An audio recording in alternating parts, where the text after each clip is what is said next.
नमोबुद्ध नेपालको काभ्रेपलाञ्चोक जिल्लामा अवस्थित ऐतिहासिक, धार्मिक र प्राकृतिक सौन्दर्यले भरिपूर्ण एक प्रसिद्ध बौद्ध तीर्थस्थल हो। काठमाडौँ उपत्यकाबाट करिब 40 किलोमिटर पूर्वमा अवस्थित यो क्षेत्र बौद्ध धर्मावलम्बीहरूका लागि अत्यन्त पूज्य स्थल मानिन्छ।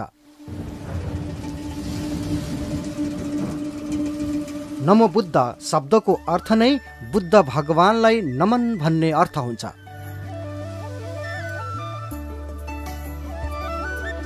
यस क्षेत्रमा भगवान बुद्धले आफ्नो पूर्व जन्ममा महासत्व नामक राजकुमारको रूपमा जन्म लिनुभएको र बुद्धले आफ्नो पूर्व जन्ममा रोगी र भोकले ग्रस्त एक बाघिन र उसका बच्चाहरूलाई आहारा दिनुभएको कथन प्रसिद्ध छ।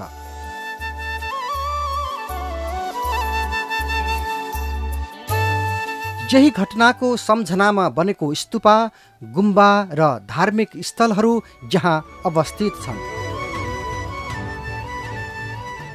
त्यस घटनास्थलमा अहिले पनि एउटा पुरानो स्तूपा छोरटेन अवस्थित छ, जसलाई नमोबुद्ध स्तूप भनिन्छ।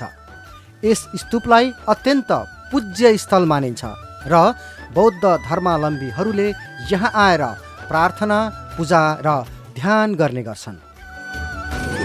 पहिला पञ्चाली देशमा एउटा राजा थियो। अहिले पञ्चाली देशले पनौती भन्यो। रानी पेमा झुन्डुमा रहेछ, राजाको रानी पेमा झुन्डुमा ऊ चाहिँ इटली दरबारमा बस्नुभएको रहेछ। इटली दरबारमा बस्नुभएको रानीको कोखबाट 3वटा राजकुमार जन्म भएको रहेछ। एक दिन कान्छा राजकुमारको सपनामा के देखिएछ भनेदेखि संसारमा जन्मेर यति सक्यो भने जीवन दान दिनु, यति सकेन भनेदेखि एक थोपो रगत भए पनि दान दिनुपर्छ तिमीले भनेर चाहिँ सपना आयो। त्यो सपना आएपछि राजकुमार झलस्स बिन्जिन्छ। 2 बजे रात झलस्स बिन्जेपछि 2 दाजुभाइलाई ए दाजु दाजु भनेर उठ्की उठ गराएछ। उठ्की उठ गराएपछि 2 दाजु बिन्जेपछि यस आदरानमै किन उठाएको तिमीले भनेछ। ए दाइ मैले तपाईँहरूले उठाएको किन भनेदेखि जङ्गलमा भ्रमणमा जाउँ भनेर उठाएको भने। जङ्गलमा भ्रमणमा किन जाने भनेपछि होइन हामी 3 भाइ छ, जङ्गलमा डुल्न जानुपर्छ, भ्रमण गर्न जाने कि दाइ भनेर राजकुमार कान्छा राजकुमारले सोध्यो 2 दाजु। यो 2 दाजुभाइले अब यसले कर धेरै कर गरे जाउँ न त भनेर 3 भाइ पञ्चाली देशबाट भ्रमणमा डुल्न आएछ। पञ्चाली देशबाट काँडै पनौतीले पञ्चाली देश भन्छ। पनौतीको राजा हो, सिंहदक्षिणबाट आउँछ। अनि 3 दाजुभाइ जाउ कि जाउ गराएर कान्छा भाइले उठाएपछि आएछ। यहाँ 3वटा बाटो थियो, यहाँ 3 बाटो छ। 3वटा बाटोमा कहाँबाट जाने त भनेर सरासर सामुन्ने आएको, सामुन्ने बाटो जाउँ दाइ भनेर कान्छा राजकुमारले सोध्यो दाइजूले। यही बाटो जाने हो त हो भने यहाँबाट उँभो लगाएर 3 डाँडा छ, बिच बाटो माझ बाटो 3 दाजुभाइ हिँडेर गयो। माथि डाँडामा पुगेछ। फुल टिप्नु तपाईँ 2 जना जानुहोस्, म आउँदै गर्छु भने म आउँदै गर्छु भनेपछि 2 दाजुभाइ फुल टिप्नु गयो जङ्गलमा। उसले चाहिँ सोच गरेछ, उसले सोच गरिरहेको छ। बाघले खान्छ भनेको छ दाइले, बाघ कहाँनिर छ भने बाघ हेर्दै आयो। बाघ हेर्दै आउँदाखेरि बाघ जस्तो एउटा दुलोको सुधिरहेको बाघ सुधिरहेको रहेछ। त्यो सुध्राईको बाघ देखेपछि बाघले खान्छ भने चाहिँ दाइले मलाई बाघले खाओस् भनेर लाएको पोसालहरू सबै छिकेर फुगालेर रुखमा झुन्डायो। लाएको जुत्ता रुखको मुनि राख्यो। बाघले खान्छ भनेको त मलाई बाघले खाओस्। बाघको नजिक गएर सुतेर बस्यो। तिमी त मर्ने अवस्था रहेछ, मर्नै लागिरहेछ। म तिमीलाई एक ठोकरका दान दिन्छु, खाऊ है। म त खानु सक्दैन भनेर बाघिनले भन्यो। बाघिनले खानु सक्दैन भनेपछि तिमीले खानै पर्छ भने म खानु सक्दैन, तिमीले खानु सक्छ। तिमीलाई म ज्ञान दिन्छु भने ज्ञान दिन्छ भनेपछि ल अलिकति शक्ति आएछ बाघको। 5वटा बच्चा पो आयो डमरीहरू। शक्ति आयो भनेपछि 5वटा डमरीहरू पनि छ। तिम्रो यो बच्चाहरू पनि रहेछ, यो बच्चाहरू पनि बाँच्छ, तिमी पनि मर्दैन बाँच्छ। मेरो रगत एक थोपो दिन्छ, तिमीले खानै पर्छ भनेपछि उसले एउटा छेरमा आफ्नो त्यो बखतमा हतियार कहाँ पर्छ, बच्चा बालक छेरमा भनेको काँडा एउटा रुखमा छ। त्यहाँ रुखको एउटा सुजोको हाँगो जस्तो सुजोको काटिएर यहाँ कोरेर रगत आयो। रगत आएपछि यो रगत खाऊ चाड भनेर तिनी सत्य गरायो। आमा भन्छ भनेको छ, राजकुमार 5वटा पञ्चभूत भनेको छ, भनेको छ भनेर रगत चाड्यो 3पल्ट। उसले संसारले आमा भन्छ भने यो 5वटा डमरीहरू पञ्चशील प्राप्त गरेको विद्वान हुन्छ भनेर रगत खाएपछि राजकुमारले के गर्यो? योग गर्यो। योग भनेको थाहा छैन? योग गर्यो। यो जीव छ नि बोल्नेले अर्को ठाउँमा राख्नु पर्यो नि त। यो बोल्ने मुख पुरा उसले ध्यान गरेर उसकोले जीव गयो। जे यो लडेर दामी पुरा गर्ने चिज छैन भन्दा गइहाल्यो, सजिहाल्यो, त्यहाँ लडेपछि बाघले पट्टाबाट खाइसकेपछि मासु सब खायो, बच्चाहरूले खायो, सबै खायो है। खाएपछि हड्डीबजाइन्छ तपाईँको। अब त्यो हड्डीले ल्याएर छोडेर यहाँ बनायो। त्यो छोडेर बनाइसकेपछि उसले हजारौँ वर्ष गोरु कुत्ता केमा सारा कतिमा जन्म भयो। जन्मपछि हजारौँ वर्ष बितेपछि लुम्बिनीमा पुगेर माइदेवीको कोखमा जन्म लियो। राजकुमारले माइदेवीको कोखमा जन्म लिएर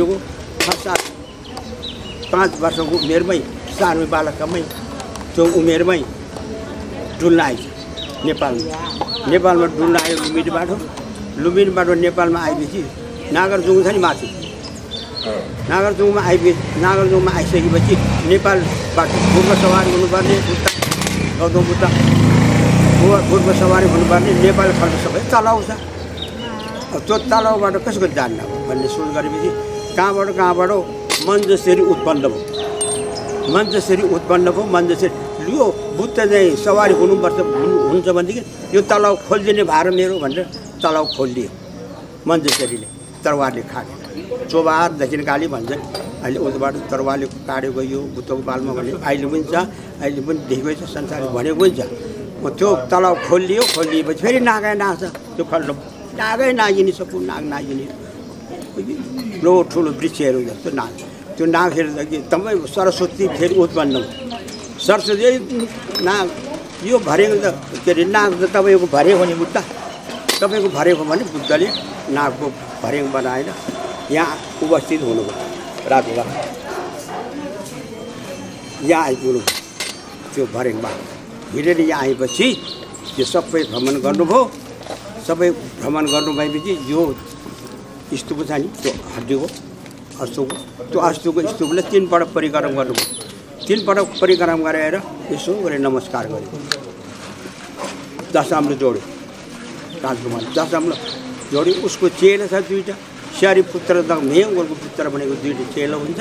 2टा चेलाले प्रश्न सोध्यो, ए बुद्ध तपाईँको त हामी चेला भनेर हिँडिरहेको, तपाईँले चाहिँ कसलाई हात जोडेर नमस्कार गर्यो भन्दाखेरि यसको नाउँ चाहिँ फेरि बुद्धले नमस्कार गरेको हुनाले यसको नाम पवित्र नमोबुद्ध। नमोबुद्ध क्षेत्र विशेष गरी ऐतिहासिक पुरातात्विकको महत्त्व बोकेको, बौद्ध धर्मसँग जोडिएको गहिरो धार्मिक आस्था, प्राकृतिक सौन्दर्य, हिमालयको दृश्य अवलोकन, ध्यान, साधना र आध्यात्मिक यात्राका लागि उपयुक्त स्थलका रूपमा प्रसिद्ध छ। यहाँ अवस्थित थ्राङ्कु तासी यात्से गुम्बा विशेष आकर्षणको केन्द्र हो, जहाँ देश विदेशका धर्मावलम्बीहरू र पर्यटकहरू वर्षैभरि आउने गरेका छन्। स्थानीय 78 वर्षीय गुन्जमान तामाङले भौतिक संरचना विकास भएसँगै पछिल्ला दिनहरूमा पर्यटकहरूको सङ्ख्या बढेको अनुभव यसरी बताउनुहुन्छ।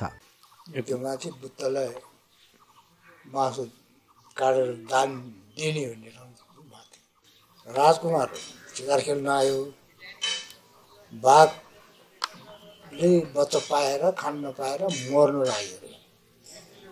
मर्नु लाग्यो अनि त्यो राजकुमारलाई एकदम उभेर उसले मासु काटेर दान दियो अरे। अनि मासु यहाँको काटेर दान दिएपछि अब त्यो बाघ अलि बोलाएपछि अनि त्यसको जिउ दान मेरो जिउ खा हड्डी जति एक ठाउँमा थुपारेर राख भने अनि त्यो हड्डीको चाहिँ तलको छोडिदिनु भयो। मेरो लाग्यो चाहिँ अब पितरहरूको लागि बत्ती बाल्ने नु गर्ने त्यस्तै हो हाम्रो तामाङहरू। नमोबुद्ध नेपालको बागमती प्रदेश अन्तर्गत काभ्रेपलाञ्चोक जिल्लाको नमोबुद्धमा अवस्थित एक धार्मिक प्रसिद्ध स्थल हो।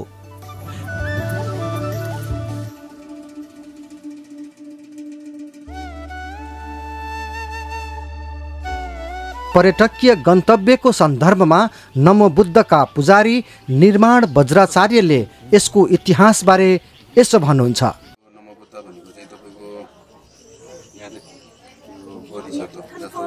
राजकुमार राजकुमार चाहिँ तपाईँको यो ठाउँमा नहुँदाखेरि यो ठाउँमा चाहिँ अब एउटा बाघिनीले अब बच्चा पाएर खान नपाएर अब मर्ने खालको बाघिनीले उहाँले राजकुमारले चाहिँ अब उहाँको शरीरको आफ्नो शरीरको मासु चाहिँ आफैले काटेर खुवाउनु भयो उहाँ राजकुमारले चाहिँ। र पैसा जुन उहाँको भित्रको हुन्छ नि त हड्डीहरू त्यो चाहिँ तपाईँको यहाँ मुनि राखेर बनाएको मन्दिर यो हो। र तपाईँको मेन मन्दिर भनेर तपाईँले दर्शन गर्नुहुन्छ यदि यो हो कि यहाँ चाहिँ तपाईँको 3टा मूर्ति छ। धेरैले झटेर एउटै देखिन्छ तर यहाँ चाहिँ 3टा छ कि यहाँ चाहिँ धेरै पुरानो भएर चिनिन्न।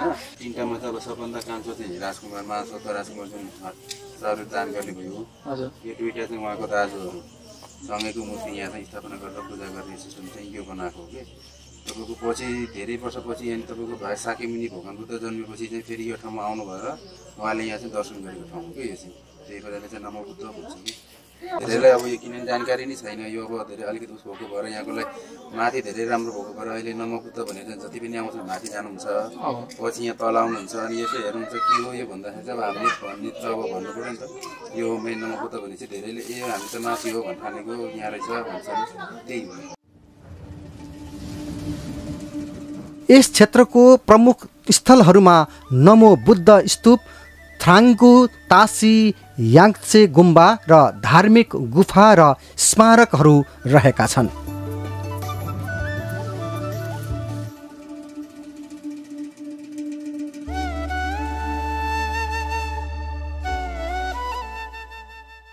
नमोबुद्ध क्षेत्र हरियाली, वनजङ्गल, कृषि क्षेत्र र मनोरम हिम श्रृङ्खला दृश्य अवलोकनका लागि पनि प्रसिद्ध छ।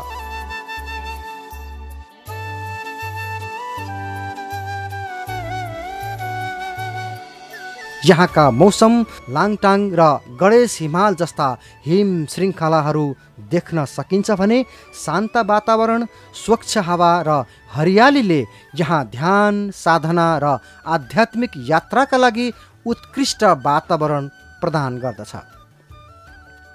विशेष गरी तामाङ, शेर्पा, गुरुङ, नेवार तथा देश विदेशका भिक्षु, लामा र पर्यटकहरू पूजा, ध्यान र दर्शनका लागि यहाँ आउने गर्दछन्। बुद्ध जयन्तीका अवसरमा यहाँ विशेष पूजाआजा तथा धार्मिक कार्यक्रमहरूको आयोजना हुने गरेको छ। नमो बुद्ध क्षेत्र धार्मिक मात्र होइन, साहसिक र प्राकृतिक पर्यटकहरूका लागि पनि उत्तिकै उत्कृष्ट गन्तव्यको रूपमा उभिएको छ। काठमाडौँबाट सजिलै मोटर बाटो हुँदै पुग्न सकिने यो क्षेत्र पदयात्रा अर्थात् हाइकिङ, साइक्लिङ, क्याम्पिङ र फोटोग्राफी गर्नका लागि पनि उत्तिकै उपयुक्त मानिन्छ।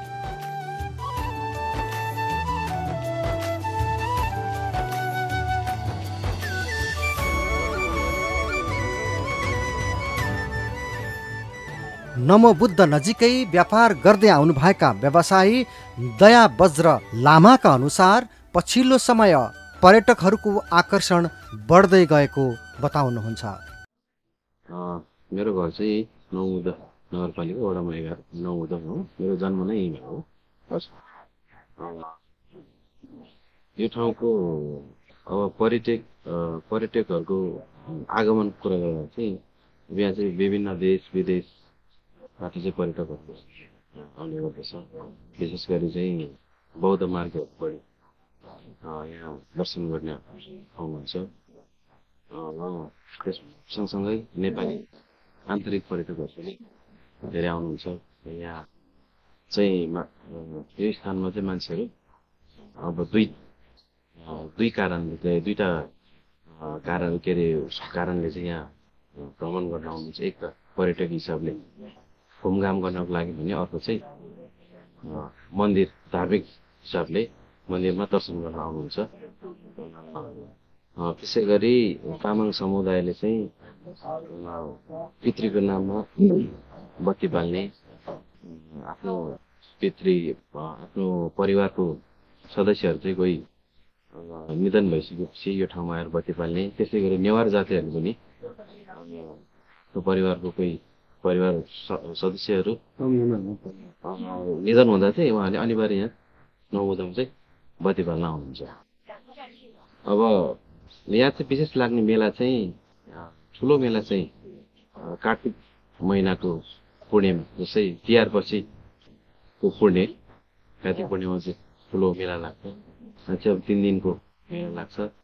पहिलो दिन चतुर्दशीमा नेवारहरूले मेला भर्छ भने पूर्णेको दिन चाहिँ तामाङहरूले चाहिँ मेला भर्ने गर्छ। यहाँ चाहिँ मेला भर्न चाहिँ विभिन्न ठाउँबाट भनौँ न, तामाङहरू चाहिँ काभ्रे, सिन्धुपाल्चोक, रामेछाप, दोलखा, अब मकवानपुर, सिन्धुली, सर्लाही विभिन्न ठाउँबाट चाहिँ उहाँहरू आउनुहुन्छ, बत्ती बाल्नुहुन्छ, मेला भर्नुहुन्छ होइन। भने नेवारहरू चाहिँ चतुर्दशीको दिन चाहिँ उहाँहरू चाहिँ आएर मेला भर्नुहुन्छ। नेवार विशेष गरी चाहिँ काठमाडौँलाई धुलीखेल, बनेपा, मनौती स्थानीय ठाउँहरू पनि उहाँहरू आएर मेला भर्नुहुन्छ। त्यो सँगसँगै अब वैशाखमा पनि बुद्ध जयन्तीमा मेला लाग्छ 1 दिनको। अनि भदौमा चाहिँ अब नेवारहरूको गुलाम धर्म सुरु हुन्छ। गुलाम धर्ममा हरेक उहाँहरूको धर्म सुरु भइसकेपछि प्रत्येक बुधबार चाहिँ 1 महिना उहाँहरू मेला भर्ने गर्नुहुन्छ। मेला भर्ने क्रममा पहिलो बुधबार चाहिँ उहाँहरूले यहाँ मेला गर्नुहुन्छ। त्यो दिनभरि 1 दिन चाहिँ पुरै दिनभरि नै मेला लाग्छ। व्यवसायको कुराहरू गर्दाखेरि चाहिँ अब व्यवसाय ठिकै छ। अब पर्यटकहरूलाई हामीले गर्नुपर्ने सेवाहरू गरिरहेछौँ, दिइरहेछौँ। पसलहरू छ यहाँ, उहाँलाई आवश्यक पर्ने वस्तुहरू चाहिँ हामीले सकभर चाहिँ जोडजाम गरेर हामीले उहाँलाई सेवा पुर्याइरहेका छौँ। यहाँ प्रायः धेरै जस्तो चाहिँ आफू पनि व्यवसाय गर्नुहुन्छ। अब त्यही क्रममा चाहिँ अब ठिकै छ, व्यवसाय ठिकै छ। पहिलेको तुलनामा चाहिँ अहिले पर्यटकहरू अलि राम्रै भित्रिरहेको छ। यो बाटोघाटोको सुविधाको कारणले अब त्यसै कारणले बाटोघाटोको सुविधा अनि त्यसपछि यो अहिलेको सञ्चार माध्यमको सुविधा अब भनौँ न यो मिडियाले पनि अब यो कारणले पनि प्रचार प्रसारहरू पनि पर्यटकहरू चाहिँ बढ्दो क्रममा छ। अब यहाँ अब स्थानीय सरकार प्रदेश सरकारहरूले चाहिँ अब यो ठाउँको लागि अलिकति केही चिजहरू जस्तै सरसफाइमा शौचालय व्यवस्थापन, गाडीको पार्किङ व्यवस्थापन, अब यो म्यानेजमेन्टहरू हुन्छ त्योहरूमा चाहिँ उहाँहरूले योभन्दा हुन त योभन्दा पहिले पनि गरिरहनु भएकै छ, अझै पनि योभन्दा राम्रो गर्न पायो भने पर्यटकहरूले सुविधा दिन पायो भने अझ पर्यटकहरू चाहिँ बढ्ने चाहिँ पृथ्वीले चाहिँ सम्भावना धेरै छ। अब कहिले चाहिँ अब एभरेजमा भन्दाखेरि लगभग 200-300 जना चाहिँ एभरेजमा चाहिँ हुन्छ। अब त्योभित्र चाहिँ आन्तरिक र बाह्य दुवै नै हुन्छ। इटालीबाट नमोबुद्ध अवलोकन गर्न आएकी पर्यटक फिरेरिकाले यस क्षेत्रको ऐतिहासिक महत्त्व र प्राकृतिक सौन्दर्य अद्वितीय रहेको अनुभव सुनाउनुभयो।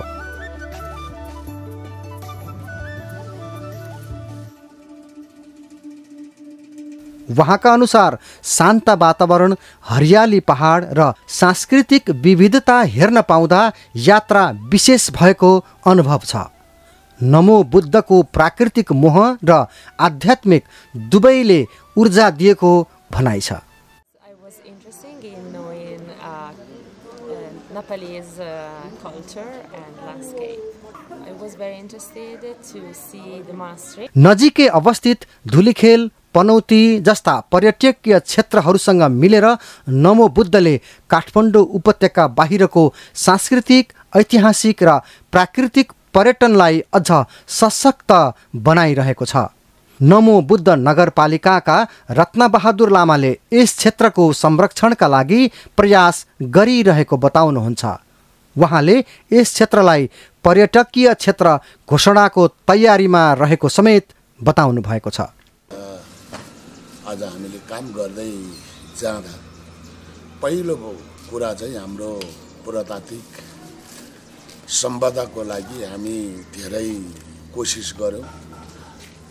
पुरातात्विकले हामीलाई यो संरचना पछि बनाएको संरचनालाई हामीलाई त्यो दर्ता गर्न सकेनौँ। पछि हामीले यो संरचना हामीले भत्काइसकेपछि हामीले पुरातात्विकमा हामीले यो पर्यटन पुरातात्विकमा हामीले दर्ता गर्न सफल भएको छौँ। हाम्रो यो कुराहरू भनौँ न पुरातात्विक संरचनालाई हामीले 2 खुड्किलामा हामीले अगाडि बढाउने हामीलाई सफल भएको छौँ। त्यसैले हामी यो नमोबुद्ध क्षेत्रलाई पर्यटक क्षेत्र घोषणा गर्नको लागि पनि हामीलाई यो समस्या भएको हुनाले हामीले यो स्टेपहरू धेरै रहेछ। राज्यको मापदण्डहरू, पुरातात्विक मापदण्डहरू, त्यो मापदण्डलाई हामीले अगाडि बढाउनको लागि हामी अगाडि बढिरहँदा अहिलेसम्म हामीले 2-3 खुड्किला हामीले पार गरेका छौँ। अब कुनै दिन अब यहाँको पुरातात्विक संरचनालाई, पुरातात्विक सम्पदालाई हामीले त्यो मापदण्डभित्र हामी अगाडि बढाउनको लागि हामी अगाडि बढिरहेछौँ। एक हामीले यहाँको विकासको सम्बन्धमा हामीले यो कोरेनबाट हामीले यो सूचना प्राप्त केन्द्र हामीले बनाएको छौँ। अनि यो बाटोघाटोको लागि हामीले धेरै कामहरू अगाडि बढिसकेको थियो। त्यही भएको हुनाले हामीले अझै पनि यो आसौजा 10, 11, 12, 13 को बाढी पहिरोले हाम्रो धेरै क्षति भएको छ, क्षति गुमाएको छ। यो गुमाउने सन्दर्भमा हामीलाई पनि धेरै कुराहरू राज्यबाट हामीलाई घोषणा गरेका छ। राज्यबाट हामीलाई भनौँ न सङ्कटग्रस्त क्षेत्र घोषणा गरेका छ। त्यो सङ्कटग्रस्त क्षेत्रसँगै अब हामीले निर्माण गरेको कामहरू धेरै हाम्रो भत्किया छ। अनि भनौँ न पहिरोले हाम्रो क्षति भएको छ। धेरै घरहरू भनौँ न हाम्रो मानवीय क्षति 7 जना भएको छ हाम्रो नमोबुद्धमा। यो नै वडामा हाम्रो फेरि 2 जना के अरे 1 जना हाम्रो मानवीय क्षति पनि भएको छ। त्यसको साथसाथमा हामीले विकासको क्रमलाई हामीले अब आउने दिनहरूमा चाहिँ के गर्ने भन्ने कुराहरू चाहिँ हामीले इन्जिनियर ल्याएर हामीले यो सबै यो सिँढीहरू भत्किया छ, यो सिँढीहरू बनाउनुको लागि पहिरो आइरहेछ, गुम्बालाई तलतिर बनाउन पहिरोले तानिरहेको छ। त्यो तान्ने क्रमलाई हामीले रोकथाम गर्नको लागि प्रदेश सरकार सङ्घ सरकारले हामीले भएको भनौँ न इस्टिमेट गरेर हामीले बजेटको यो चाहिन्छ, यो यसपालिको लागि हामीले रोकथाम गर्नको लागि बजेट सङ्घमा पनि हामीले मागेका छौँ, यो प्रदेशमा पनि माग्ने। अब आउने दिनहरूमा अस्ति जति पायो नपाउने अब यसपालि हामीले पूर्ति गर्ने भन्ने मन्त्रीज्यूहरू, पर्यटन मन्त्रीज्यूहरू छ, भौतिक मन्त्रीज्यूहरू छ, सामाजिक मन्त्रीज्यूहरूसँग धेरै कुरा, खानेपानी मन्त्रीज्यूहरूसँग हामीले कुरा राखेका छौँ। त्यो कुरा सँगसँगै हामीले नमोबुद्धबाट डिपिआर गरेर हामीले दर्ता गर्ने सम्मको हामीले सफल भएको छौँ। अब धार्मिक कुरामा यही त कुराहरू, अब गुम्बालाई अब यो भएको संरचनाहरूलाई हामीले रोकथामको लागि हामीले यही बजेटको अपेक्षा गरेका छौँ। हामीले यो बजेट हामीले प्रदेश सरकार सङ्घ सरकारलाई निवेदन बनाउने डिपिआरधरि हामीले त्यहाँ दर्ता गर्ने हामीले सफल भएको छौँ। पर्यटनमा त धेरै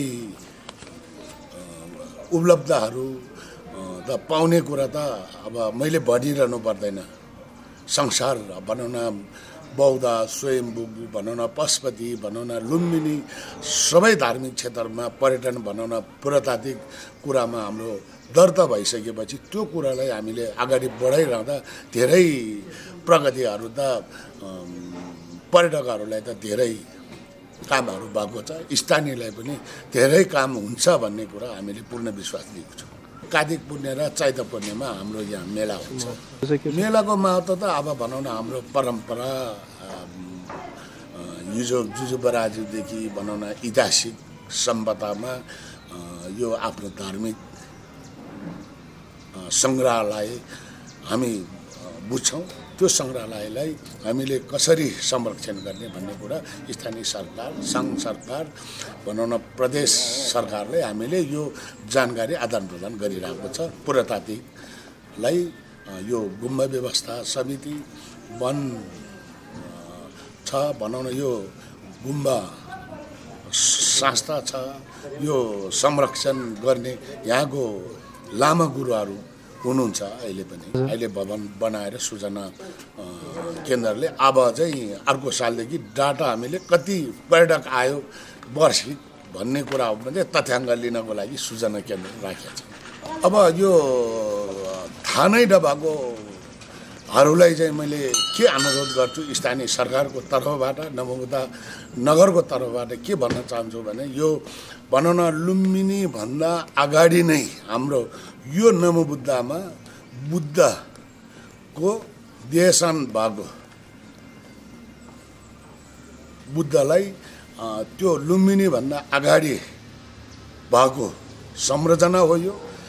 भनौँ न, यो संरचनामा एकचोटि पहिला टेक्नुस्, सम्पूर्ण देश विदेश रहनुभएको, स्वदेशमा रहनुभएको सम्पूर्ण थाहा नभएको दाजुभाइलाई, दिदीबहिनीहरूमा हामी स्थानीय सरकारको तर्फबाट वेलकम गर्न चाहन्छौँ। बागमती प्रदेश सरकारले नमोबुद्ध क्षेत्रको समग्र विकास र पर्यटन प्रवर्धनका लागि आफ्नो वार्षिक कार्य योजना मार्फत पहल थालेको छ। बागमती प्रदेश सरकारको संस्कृति तथा पर्यटन मन्त्रालयले आधारभूत पूर्वाधार सुधार, सांस्कृतिक सम्पदाको संरक्षण र स्थानीय उत्पादनलाई प्रोत्साहन गर्ने योजना अघि सारेको छ। मन्त्रालयका सचिव दिपेन्द्र सुवेदीका अनुसार नमोबुद्ध जस्तो ऐतिहासिक, धार्मिक र प्राकृतिक क्षेत्रको उचित व्यवस्थापन गर्न सके यसले स्थानीय रोजगारी सृजना मात्र होइन, प्रदेशको पर्यटन अर्थतन्त्रलाई बलियो बनाउन सघाउ पुर्याउने बताउनुहुन्छ। अब यो चाहिँ हाम्रो मन्त्रालयको मुख्य कार्यक्षेत्र हो, यो धार्मिक पर्यटन प्रवर्धन गर्ने विषय। नवबुद्ध चाहिँ हाम्रो असाध्यै ठुलो सम्भावना भएको ठाउँ हो। नवबुद्धलाई हामी बौद्ध मार्गीहरूका लागि बौद्ध धर्मावलम्बीहरूको असाध्यै ठुलो आस्थाको केन्द्र हो हाम्रो नवबुद्ध। त्यो नवबुद्धलाई जति धेरै व्यापक बनाउन सक्यौँ त्यति धेरै प्रदेश र समग्र देशकै लागि एउटा मुख्य आम्दानीको स्रोत पनि हो त्यो हाम्रो लागि। त्यति मात्रै नभइकन यसको व्यापक प्रचार प्रसार गर्दाखेरि धेरै पर्यटकहरू नेपाल आउने अथवा बागमती प्रदेश आउने र नवबुद्ध भिजिट गर्ने कुराहरू हुन्छ र अहिले पनि हामी देखिरहेका छौँ हजारौँ भक्तजनहरू नवबुद्ध जाने, त्यहाँ हाम्रो चाहिँ रहेर चाहिँ बौद्ध चाहिँ दर्शनहरूको अध्ययन गर्ने कुराहरू भइराखेको छ। त्यसैले अहिले यो हामीले डकुमेन्ट्री बनाउँदै गर्दाखेरि चाहिँ यसलाई अझ थप व्यापक बनाउनु पर्छ भनेर यो वर्ष हामीले नवबुद्धलाई प्राथमिकतामा राखेर त्यसको डिटेल इन्फर्मेसन आउने गरी यो डकुमेन्ट्री बनाइरहेका छौँ। र अब यो हामी यो डकुमेन्ट्रीलाई हाम्रो मिडियाहरू थ्रु हाम्रो चाहिँ प्याराडाइज बागमती भन्ने एप छ, टुरिज्म बागमती भन्ने वेबसाइट छ, अनि हाम्रो युट्युब च्यानलहरू पनि छन्। त्यो मार्फत अब नवबुद्धको बारेमा अलिक व्यापक रूपमा आम पर्यटकहरू दर्शकहरू जो चाहिँ बौद्ध धर्मावलम्बीहरू हुनुहुन्छ उहाँहरूसम्म चाहिँ यसको जानकारी पुर्याएर यहाँ आउने वातावरण हामीले बनाउन खोजिरहेका छौँ। र अब हामी चाहिँ नि नवबुद्धमा थप पूर्वाधारका कामहरू पनि गर्नुपर्ने अवस्था आयो भने त्यहाँको त्यो नवबुद्ध क्षेत्र विकास समितिसँग समन्वय गरेर र त्यहाँको स्थानीय सरकारसँगको साझेदारीमा समन्वयमा हामी यसको थप पूर्वाधारको काम पनि गर्नेछौँ। यसलाई व्यापक रूपमा प्रचार प्रसार पनि गर्नेछौँ र त्यहाँको चाहिँ नि जुन क्षेत्र विकास समिति छ त्यो क्षेत्र विकास समितिको समन्वयमा थप कामहरू गर्न पर्दाखेरि पनि समन्वय गरेर अगाडि बढ्ने हाम्रो चाहिँ नि योजना रहेको छ। अहिलेसम्म त हामीले त्यति धेरै इम्पोर्ट गरेको अवस्था होइन। त्यहाँ चाहिँ नि निजी तवरबाट नै तिब्बतीयन विभिन्न सङ्घ संस्थाहरू थ्रु नै त्यहाँ कामहरू भइरहेछ। हामीले समन्वय त गरिरहेछौँ। अब हामी उहाँहरूसँग समन्वय गर्छौँ, त्यहाँ प्रदेश सरकारको चाहिँ तर्फबाट गर्नुपर्ने जे जति सुधारका कामहरू हुन सक्छन् त्यो हामी चाहिँ कार्ययोजना बनाएर त्यहाँको स्थानीय सरकारसँगको समन्वय र साझेदारीमा हामी थप कार्यक्रमहरू लैजाने गरी हामीले योजना चाहिँ बनाएका छौँ र अहिले तत्काल यही काम गर्ने भन्ने निधो चाहिँ भइसकेको अवस्था छ। नमोबुद्ध एक ऐतिहासिक, धार्मिक र पर्यटकीय दृष्टिले अत्यन्त महत्त्वपूर्ण स्थल हो। बुद्ध धर्मको दर्शन आध्यात्मिक शान्ति र प्राकृतिक सौन्दर्यको सङ्गम स्थलका रूपमा यो क्षेत्रले नेपाल र विश्वका लाखौँ धर्मप्रेमी तथा पर्यटकहरूलाई आकर्षित गर्दै आएको छ र यसको विकास प्रचार प्रसारमा अझै जोड दिन सकेमा समग्र सामाजिक, आर्थिक, धार्मिक, सांस्कृतिक विकासमा कोसे ढुङ्गा साबित हुनेमा दुई मत नहोला।